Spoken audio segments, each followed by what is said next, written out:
Welcome, everyone. Dr. Thor here, investigating the uninvestigatable. Blah, blah, blah. So here we go again for part 2.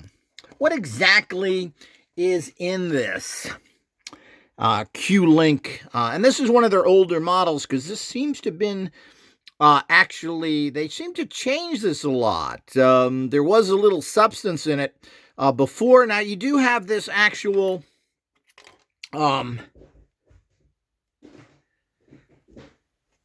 copper wire here, and the copper wire doesn't seem to be connecting to what this is. Now, what this seems to be inside here, which I was a little bit surprised, it actually looks like some sort of memory chip. So, and I don't know if this is supposed to power it through the outside here, if this is some sort of, if light hits it, that is this some sort of solar power energy there. So, very interesting. And there does seem to be, in the center there, I'm not sure if that's what that does either there. That looks like some sort of diode or something, but so I don't know if that's supposed to go in there and power this little chip that's then supposed to put out information. At least that's a valid aspect. Their new stuff doesn't seem to have it. Their new stuff, what I've seen from others, is there some sort of little goo that's put behind this that has been programmed, and they no longer use what appears to be a memory chip. But it doesn't look like in any way that this copper coil around it was attached to the memory chip. And again, if you're going to talk about electromagnetics, well, then just follow electrical systems.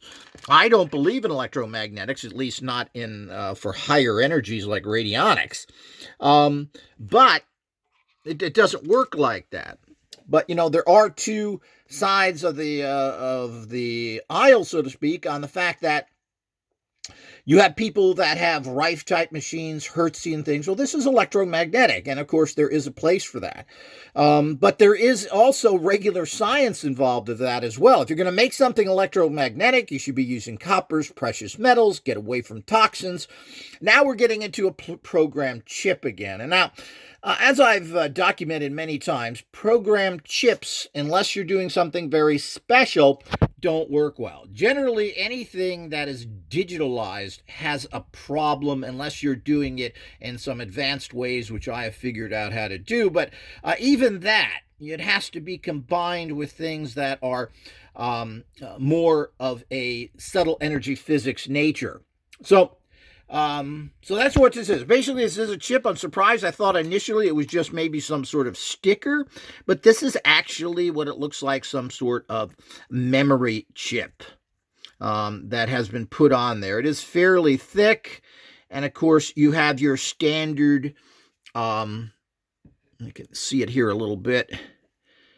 You've got your coiled wire there. I don't know if they coil in the small strands of it. It's strand wire. It's not large wire, which may or may not be good of what's going on. But, you know, since you can't get any information from them of what's really going on and what even the concepts behind this is, they give you nebulous, it makes me head feel better. I don't bang it in the wall no more. So all of these things that we have out there is reality. So that's the Q-Link. As I said, there's many generations of this, different ones. The new ones, as I've seen, have some sort of gunk in the back, following the gunk reality brought to us by Satanists called Orgonite. And it looks like they had something like that. And of course, programming things with frequencies and so forth. Of course, how does it stay in there? Programming what? You got to know what you're doing. You got to know how you do it. And you got to use high energies. This is not high energies, and you're sucking in electromagnetic, you're sucking in energies from that. That's not high. You have to be using the neutrinos, the tachyons, and boosting that with gravitons. That's where the real pure energies are. We live in a toxic sewer, a soup made of filth, and we have to get over that, and certainly this technology doesn't do that. So, I hardly will ever recommend this. It's something people should stay away from. as usual, stay with Radionic Tech, which has valid, tested products over the last 40 years, and your life will thrive. Until